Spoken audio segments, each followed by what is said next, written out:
And welcome to today's segment of The Power of Money. I'm your host, Michelle Graves, affectionately known for the last 40 years as the Money Lady. And my commitment is always to bring you thought-provoking subjects with inspirational pundits and comments and guests and resources and just all the things that you want television to be about in your life. And that's not to discredit the commercial television venues. There are tons and tons of television shows, but I must say that I've been on television since the 80s and on DATV for approaching a decade. And so I'm not young to this, but I'm saying that television, in my opinion, needs to be more than entertainment. It has the opportunity to give you helpful insights and resources and to entertain the thought so that you may begin to get clarity about what's important for you and your family.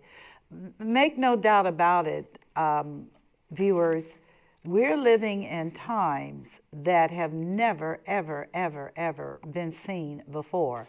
Not in this lifetime. I'm saying that maybe, a couple hundred years ago, maybe, I don't know. But I do know that where we are today, from where I am as a 71-year-old woman, approaching 72, I've just never seen the likes. As I share with my associates, I was entertaining my grandkids and discovered the next day that Israel was at war. And I was like, what? And it was a shock because that automatically I don't know, it just made me feel very sick at heart. Ukraine was bad, but this just made me feel very sick at heart. So again, before I get started into the contents of this show, which are very appropriate given what's happening all over the world in terms of countries blowing up other countries and wars being provoked and all the above, and will the United States be spared? I don't know. I really don't know. Will we experience on our soil what has happened with other countries? And that does not include, just so you're clear, what happened with the Capitol uprising, January the 6th, 2 years ago. We're not talking about that. We're talking about just unspeakable things that would be a part of our country. And we, other than Hawaii and Pearl Harbor, we have been essentially spared the horror and the travesty of these kinds of things. Can you imagine to go to bed and to find yourself in heaven? Boom! And not knowing anything, not having any notification, assuming that everything is just fine with your intelligence apparatus and your country and your military and blah, blah, blah. I mean, these are things that civilized nations tend to take for granted. But what we're seeing is a time in history of incredible savagery and selfishness and chaos and just human horror stories. And then, just so you're aware, in December of this year, 2023, a company in Massachusetts will officially begin manufacturing of humanoids. Those are robots that look and act and think just like we do. And they are going to be manufacturing, it's my understanding, it's public, you can look it up, 10,000 of those things a month, and to increase. And the price is very affordable. I think they were like $133,000 to get one. And of course, the more that's made, the cheaper the price. But my point is that who would have ever thought that we'd be looking at that artificial intelligence on steroids, along with climate change, along with the oceans regurgitating plastic, along with fish looking crazy, along with people acting crazy, and now wars. And of course, there have always been wars and rumors of wars, but the issue with Israel was just like, oh, no. Then we discover that the Mississippi is drying out, which means that water's going to come up from the Gulf and taint all the water and blah. And I mean, we don't want to even get into this any further, but we must. We have no choice. And that is that you and your family must be prepared for dark days ahead. Now, I am not a gloom and doom theorist. I can't be. I'm into thriving with preparedness. That's my mantra, which is you can get through anything if you're prepared and you know what's coming. Now, if you're not awake, you're asleep, and you're not aware because it just never occurs to you that it should be, and you're not alert, which is what this show is about today, then good luck with that. Send me a postcard, okay? Do that. But for those who are really concerned, and I believe you would not be listening to my show if you weren't concerned, and even alarmed because who would have thunk it? But here we are. So where do we go? Well, today's show is about, are you ready?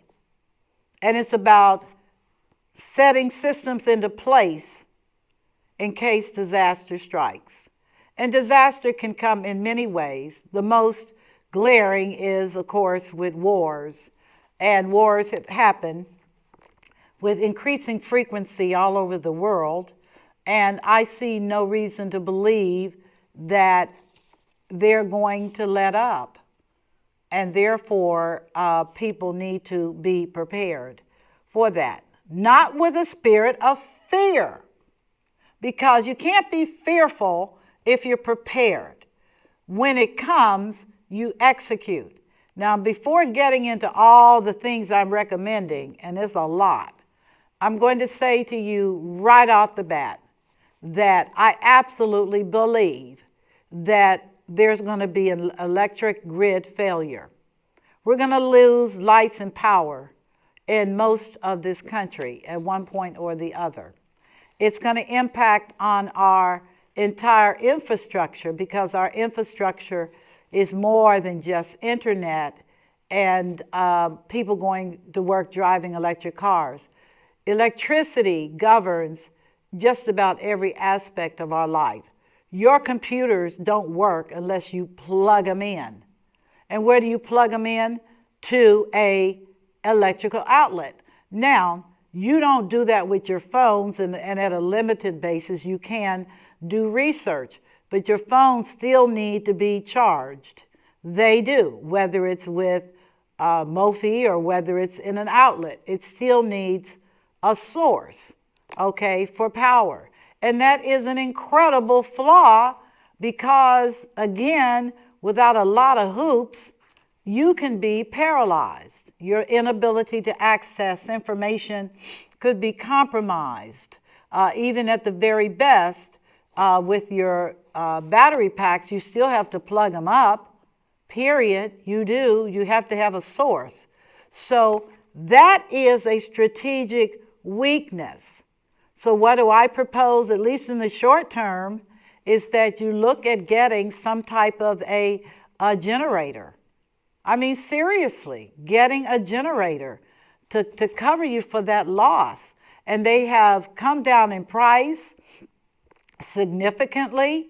There are versions for apartments, there are versions for homes, but the bottom line is that if you lose electrically sourced power, you will have a generator to provide not 100% complete, but better than nothing. Now, is it expensive? That depends. And when I say that depends, if you need these things to live and you no longer have them, then you need to consider getting one. And there are, again, you can check with your local hardware and warehouse facilities for these generators. They've come a long way. But that, I would say, is essential, because I do believe that's going to happen sometime in the next year, in 2024. I really strongly believe that. But the second thing, in terms of are you ready, is water. Now, we tend to be very dismissive of water, but since I've lived overseas and seen what bad water looks like and how it can impact on a community and a nation, I say to Americans, do not be lightweight about water. Please, 90% of our body is water. You got to have water before you have food. And if you don't have clean water, then you're going to be a sick puppy. So I do recommend and strongly urge you to research getting some kind of a water system that's either portable or it's in your home via your water tank. Now, what does that mean? It means that you can be assured that your water is safe and drinkable, because just because you have water does not mean you can drink it and not get ill. Price points for water filters, water systems, again, you have to do your research. I'm not going to sit up here and endorse any companies, because that's not the platform I work off of. But I am telling you that if you're willing to do your research, you will find that there are some very credible companies that you can engage their services. And so before you say, but I got to pay for it, yeah, you do. You got to pay for it. It's America, okay? You're going to pay for it. But at least in paying for it, you can control what you have. But you do need water, period. There's no game about it. I personally like alkaline water. I've been on alkaline water long before it was popular over in the United States. One of my mentors at the time, Dr. Shasky, did the whole water thing in Japan right after World War II. And he was commissioned by President Truman to set up health systems over there. And he told me about a company that was Japanese, that if they ever got into the United States, do it. He said, just do it. So I did. But I'm saying to you that they're not the only game. There are other water systems. And if you say, I don't want a whole water situation, there are other alternatives available as well. But here is the rub. You got to do this. You don't have options on water, okay? You do not have options on water, period. If you are in a household right now and you're drinking tap water that is not boiled, you are playing dice. You are. There are all kinds of chemicals that will not break down. Think Palatine. Really? All those chemicals that would not break down that are not a part of the soil in the state of Ohio? And nobody has answers?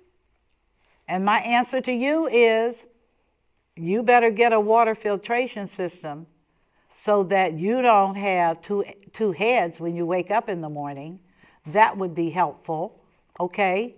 These are two essentials. That one was the generator, and the other was the water. Those are critical. The third one is, how am I going to cook my food? Okay, well, one of the things you may want to think about, and I went on and did it, is getting a very simple charcoal or wood-based grill. Not the fancy pansies that need gas and all that. Just a basic grill that you can cook your food on, and you're not dependent upon electricity to heat it. And gas, not at all. In fact, gas stoves, they're saying that they're not even going to allow you to have a gas stove. So again, while they're available, keep it cheap and keep it simple.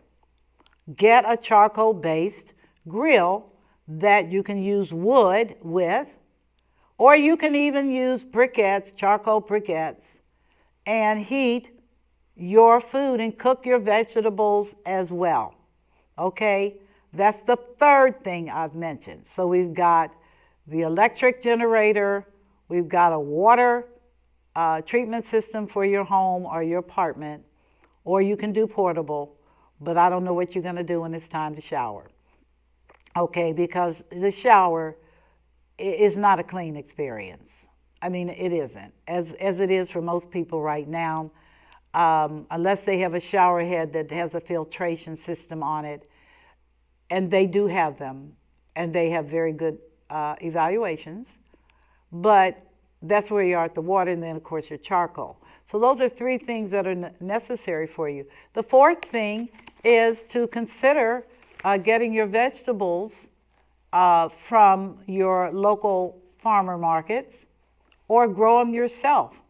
Join a garden group, or go on YouTube, which has excellent instructions on growing vegetables, and do it. Just be aware, and I say this, a vegetable has to grow unless it's hydroponic, and then it's growing in water, and that's another consideration. But if you're looking at soil, you make sure your soil is not contaminated. For real, if you're going to be doing a garden with outside soil, sourcing from aquifers and soil, be aware you need to make sure the soil is safe. Now, that is tragic, but that's where we are. And do I believe in farmers? Absolutely. The only genuine, true Americans out here, they get up every day praying that it'll rain, or praying that the sun will be strong, and that the vegetables will be healthy and release seed. Because it's not just growing the vegetable, but the vegetable has to have seeds for the next generation. And fall time is the time of harvest and collecting vegetables and seeds. But that's the fourth thing, is make a decision that I'm going to learn how to grow my own garden, and I'm going to be willing to ask for help to get involved in cooperatives in my local community. Gardeners are always willing to help. They are. I'm a gardener. I'm always willing to help you. It's not that hard. One woman said, I'm always killing my vegetables. And I'm like, I don't know how, but let's look at what you were doing. And basically, she was not planting them properly, and she wasn't giving them as starters enough water and nutrients to survive. But she said, I look at your yard and everything is so huge and everything. And I told her, well, I got a few secrets and to why my plants are so big and why they are so happy and healthy that the bumblebees are all over the place. And mind you, for those of you that don't like bumblebees, trust me, they're too busy trying to get pollinators going. They don't care about you. Now, if you aggravate them and you're aggressive, a dog will bite you if you aggravate him or her. No difference with bugs and bees and things. I cohabit with my huge, I might add, huge bumblebees. Maybe in my front, there's maybe close to maybe 30 buzzing around. And when I come out, they move out the way. They got eyes. They can see. Don't be so silly about things. I mean, they're able to take care of themselves, and you need to leave them alone so that they don't have to take care of you, okay? Because they will if you get on their nerves. So I've never had that experience. I believe in letting peace be peace.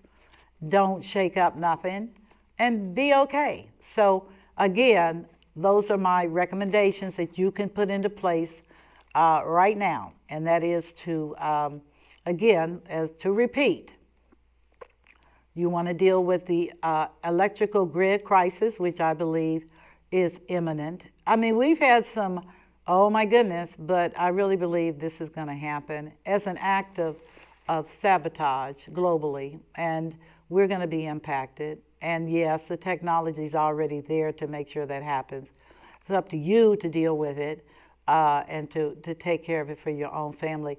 Or if you're looking for a lighting source and you don't really care about electricity like that, you can always get the little pop-ups at the grocery and at the hardware stores, Lowe's, Home Depot, that light up when you press them. Okay, they need a battery, so stock up on batteries because they will not work without a battery. Everything needs an electrical source. So those are very inexpensive. And of course, the second thing I shared with you is about your water. The third thing was about getting a charcoal grill, not the fancy pants grill that's dependent upon something else. A charcoal grill, you can use wood cuttings. They're cheap. You cook all your food. There you go. Couple of days. Those are some simple things you can do. Growing food for yourself is extremely simple once you master it. Those are things you want to think about in the days ahead. Now, my purpose of this show, though, is to teach you what is necessary because so many people have experienced flood disasters where everything is gone. Yep, you're not going to outswim a flood. When it rises, everything is destroyed. In fact, I think floods are worse than fires. I really do. They both are destructive, but it's something about a flood that looks so innocent until you're in it. And so I'm talking today about preparation for disaster, including your financials, because many times people are going to lose a lot of things anyway because it's a disaster. But it's the wait time until you can get some help. All those people in Kentucky not that long ago that lost everything, memories, everything gone. Didn't have anything in place. Nothing, gone. Why? Because, well, the creek had never ever done this. Please don't say never ever, because nature is not a never ever place. It will respond to all kinds of situations, and whether it's fire, whether it's water, but you, as an intelligent, forward-thinking person, want to organize your affairs so that even in the midst of this craziness, you and your family can move on. Now, the Red Cross will always be there. Let's Pray So, and other organizations, Matthew 25, Pray So. These will be here, but you have to take care of you. And this is where I am with this show today, called Really, Are You Ready? So let's talk about the first thing you want to do in looking at your house, and you have the benefit. You have the benefit of iPhones and Androids, is take pictures just as a video. Walk through the whole house and take videos of the closet, shoes, everything you have should be on that video. Everything, porch. Why? Because one of the major problems with insurance claims is people cannot remember what they had in their house. Even something as basic as underwear. How many pairs of underwear do you have, madam or sir? How many socks? How many shoes? All these things you can do videos of and then put them back, because a video is now hopefully your permanent record of your possessions. For real, it's easy to do today. It's not a whole lot of, oh my gosh, I got an inventory. Just do a video, top to bottom. Even food items. Food is expensive, so you need to know what you have in your house, cabinets, refrigerator, cupboards, cellar, everything. Use your camera on your phone and record all of your items. Now, for those of you that are still carting around pictures, I'm going to tell you, you need to take pictures of your pictures. Okay? Don't put them in a scrapbook and say, we're done. take pictures of your pictures and have them saved, because those are memories that could be destroyed as well. Okay? So we've got the picture thing, we've got the emotionally preparing myself, and it does make it easier on insurance claims if you do have pictures, because it does tell them that you cared enough to record your items permanently, so there can be no disputing in terms of replacement costs, because if you can't prove it, your settlement's going to be kind of shabby. Okay, that's me talking right now. Now, let's talk about building an emergency kit. The first thing you can do very simply is go to reach.gov. That will give you a summary, and it's printable. You can download it and you can print it, and you can take it with you. And once you look at these basic needs, you can then determine the unique needs of your family, such as supplies for pets or seniors. Yeah, seniors got needs too. For starters, if a person's on medication and it's flooded, well, that's a problem. If they are on insulin and flooded, that or burn up, that's a problem. So these are things you want to consider. But let's start with just the basics. I told you to go to ready.gov, download the information, and then follow the directives, and then customize it to your own needs. Okay? Customize it. When an emergency occurs, you're going to have the ability to survive for a few days. And when I talk about survive, that means bringing your own food, your own water, and other supplies that will last for 72 hours. That's a minimum, 72 hours. A disaster supply kit provides you with the basic supplies your household may need in the event of an emergency. Let's talk about basic supply kit.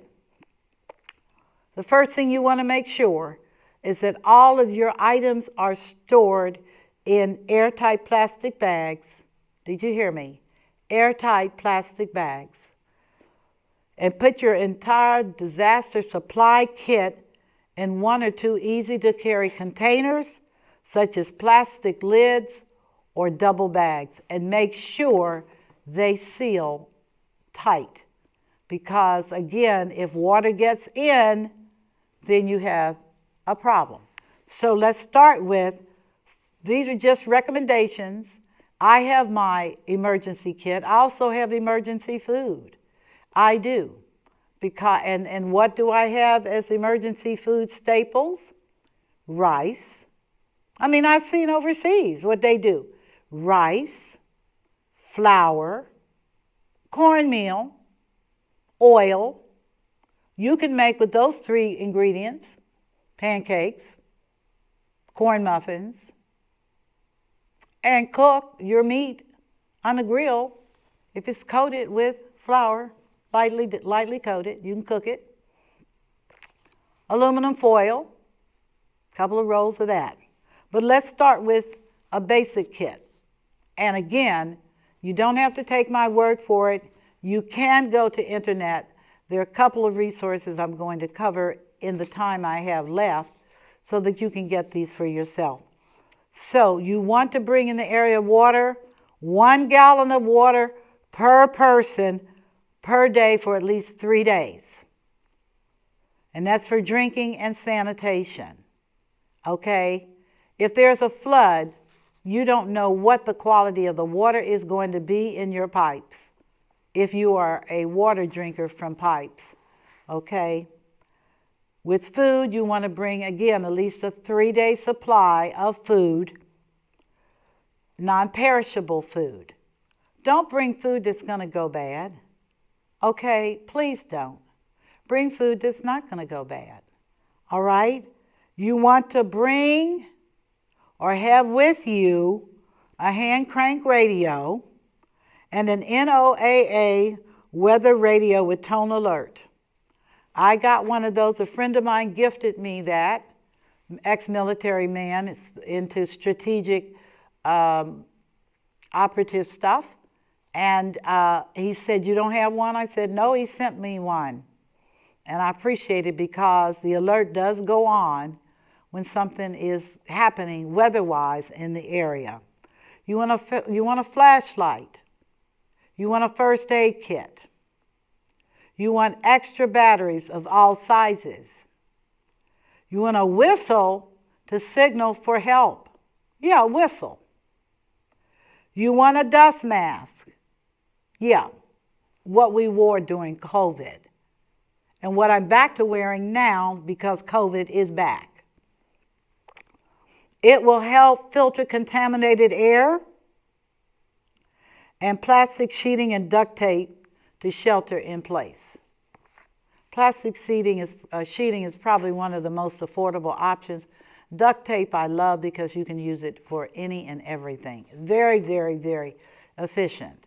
As a sidebar, will never forget, I was heading through the mountains of Appalachia, and there was a woman in a gray, old vintage Tornado, and she had duct taped the back tail lights on, and she was flying. And I just said, man, silver duct tape to match her silver car. Duct tape is amazing. You should have that. Moist towelettes, garbage bags, and plastic ties for personal sanitation. All right, this is very important. In case you need it, you have it. Wrenches or pliers to turn off utilities. If you have a chance, turn the stuff off. Turn them off. You don't want to be in a situation where fire is in the vicinity of water and you've got all of your outlets and your utilities still on. Imagine your house underwater and the fuse box with it. Turn that stuff off. So you need a wrench or pliers to turn those things off. You need a manual can opener for food. I said manual, not electric. Okay? If you're in an electric crisis, an electric can opener is really not what you want to deal with. Local maps. Okay, I'm saying that's in the day.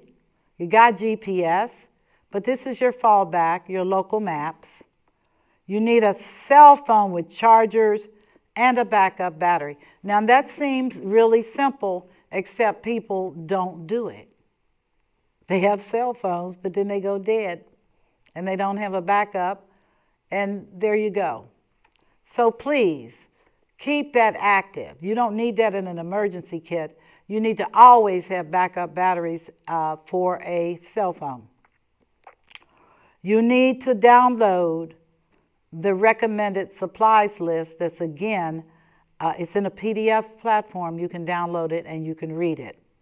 Now, additional items you may not think about but are nonetheless important, and that is prescription medications and glasses, infant formula and diapers, pet food and extra water for your pet, important family documents such as copies of insurance policies.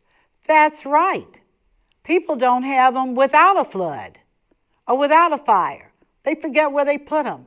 Now is the time to pull that information. You want to look at that as a very important part of your planning.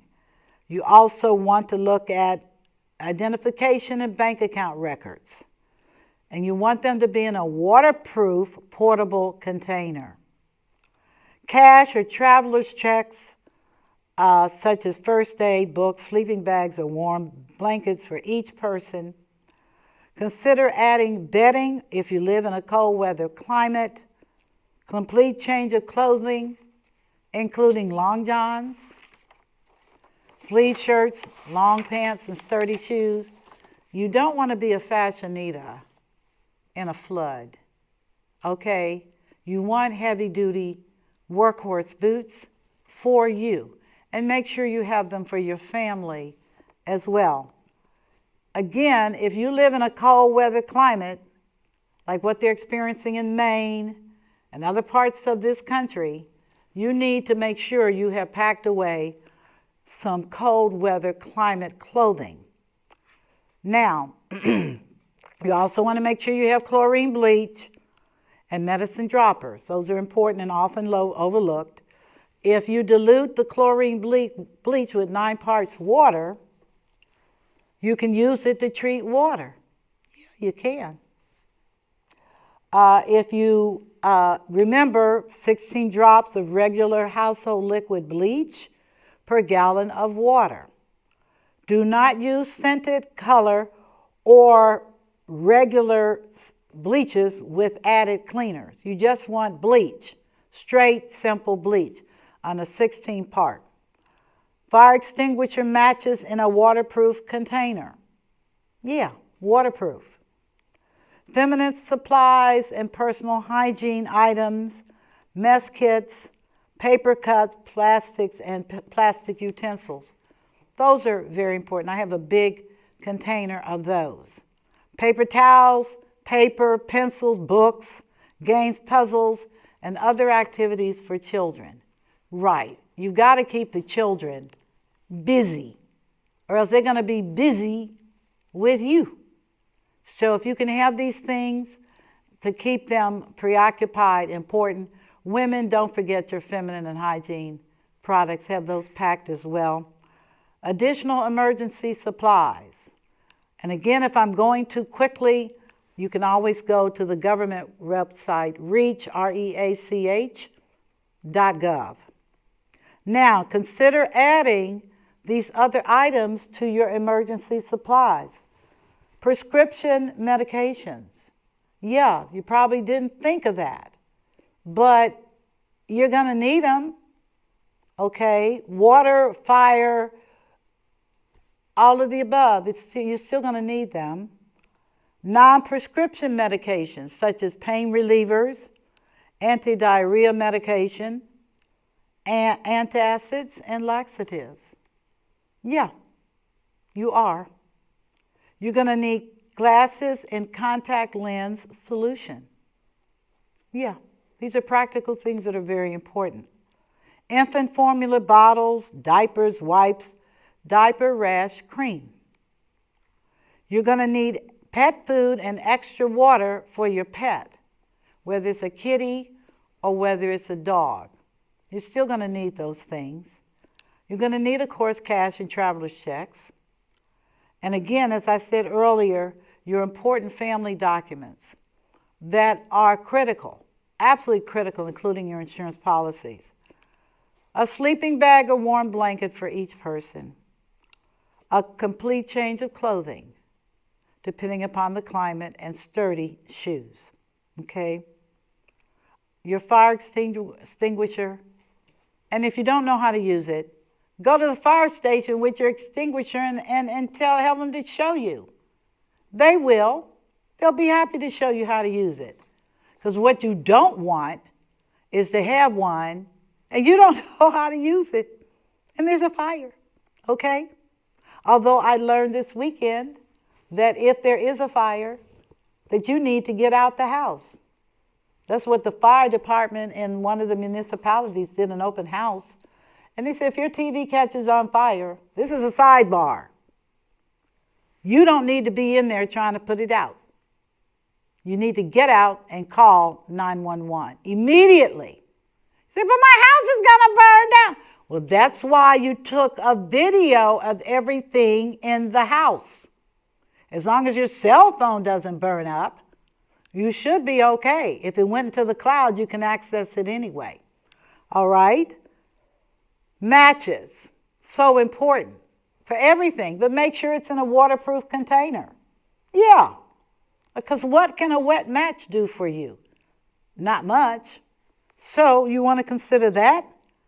We also want to make sure you have, again, feminine supplies, pencils, paper, books, puzzles, etc.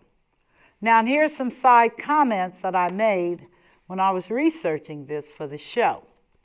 And that is maintaining your kit. Because now you've gone through all this work and you're like, but nothing's happened. Well, safe is better than sorry.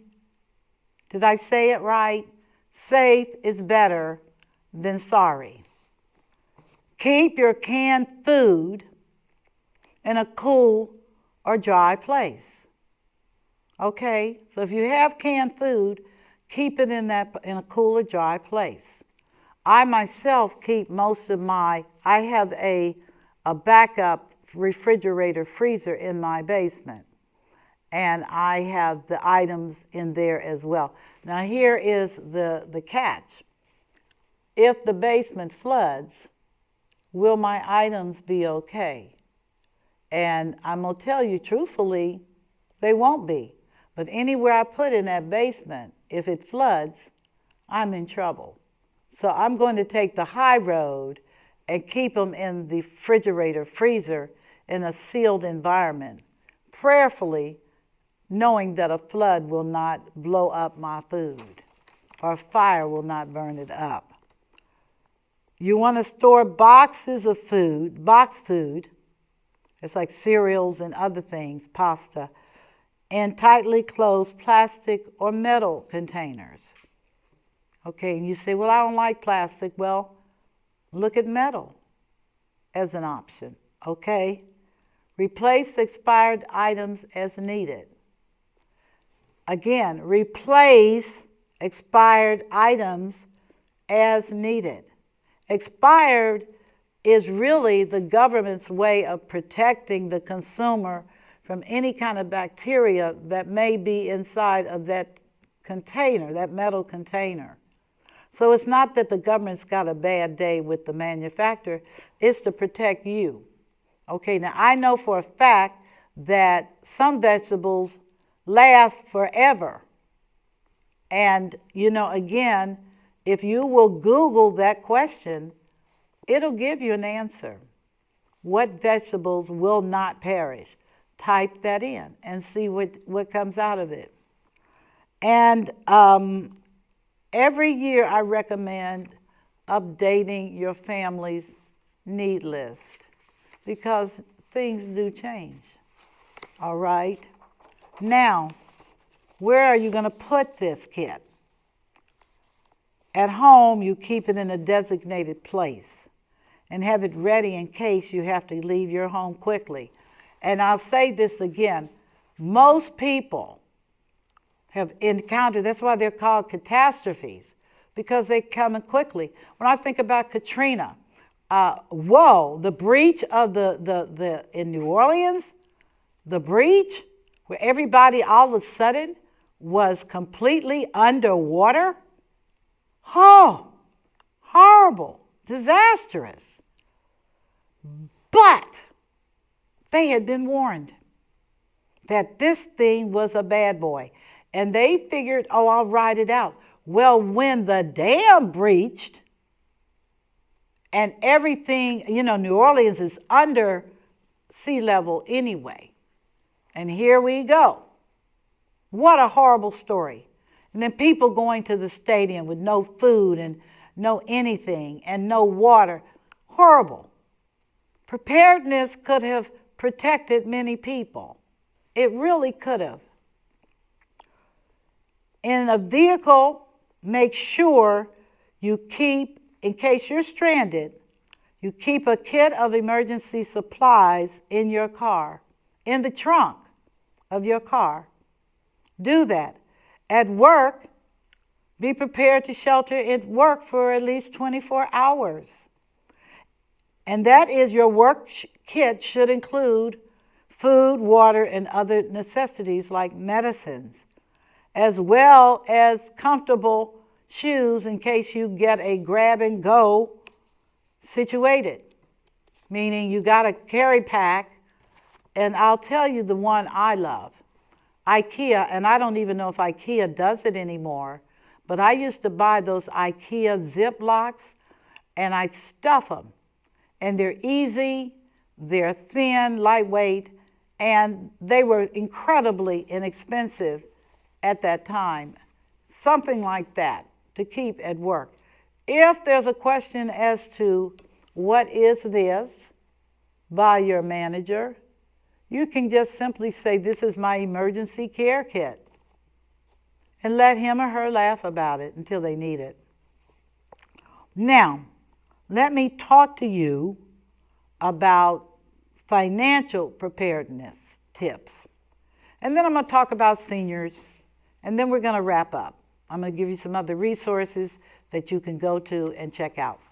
One of the most devastating things that can happen is that all of your emergency and financial information is burned up or gone or destroyed. You want to keep all of your financial information, including your passwords. If you have a phone, take pictures. Here we go again with the phone. Take pictures, okay? Consider money in an emergency savings account for things that happen. I call it an escrow account. It's just an account where you frit away money that you can use that's liquid as needed. You can keep a small amount of money at home in cash if that works for you. Just remember that it's important to have small bills on hand because ATM and credit cards may not work during the disaster when you need to purchase supplies, food, and etc. I had something similar happen to me not too long ago when I went to the ATM machine just to get something real short and sweet, and the ATM machine was down. And I mean down, had a computer glitch. And I felt vulnerable because I didn't have access to that money. This stuff will happen more and more as we run into technical breaches, as we run into electrical breaches.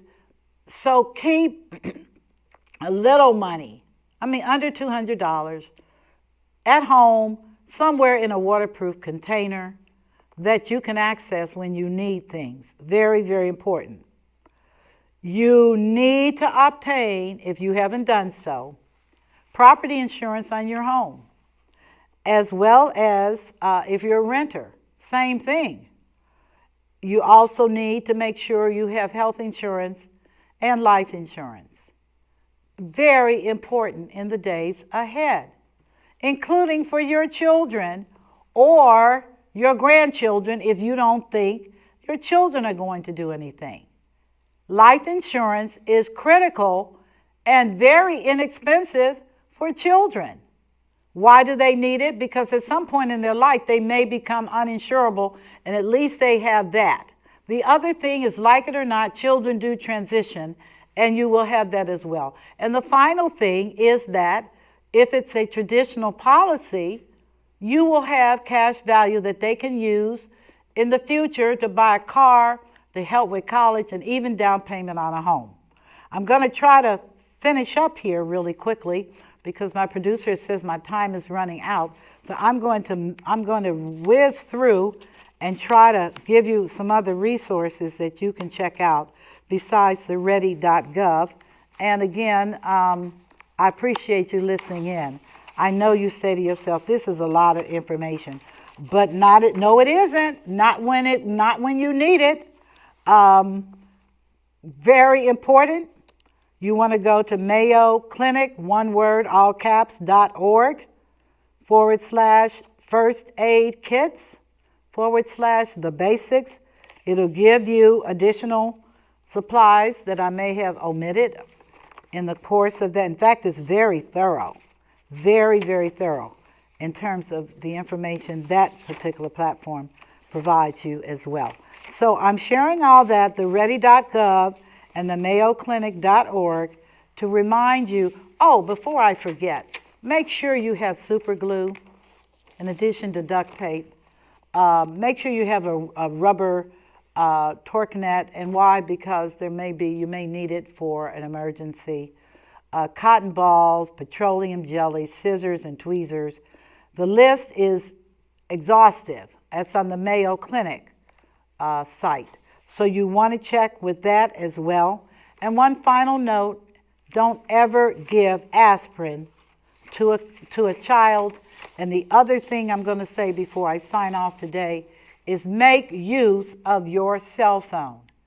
It can be a life changer, more than you calling people, but it allows you to store information. And please be aware, again, that FEMA, which deals with flooding, is a slow and laborious process. You got to make it through until they come through. And if they come through, will it be enough for you to get through? Be aware of those things as you move ahead. Make sure your homeowner's insurance is all inclusive, that it does actual replacement value, a full value of the home, not depreciated value. No, don't do it. So I hope you found this interesting on Are You Ready? Some tips for your emergency preparedness when disaster strikes. These are very turbulent times. You want to take care of yourself and your family so that you don't have to deal with worries. Nothing could be worse than being in a position where you've lost everything. You have no records, you have nothing. It's just as easy, take your cell phone and just start taking pictures. Click, click, click, click. And have that as your backup. If you're really fanatical about jewelry and stuff, put it in a bank deposit box. Okay, now if the bank goes underwater, the deposit boxes aren't, but you can put those documents there as well. These are just some handy tips to get you through. I'm Michelle Graves, the Money Lady for the past 40 years, thanking you for listening in. And you have an incredible, tremendous day and be most blessed. Goodbye.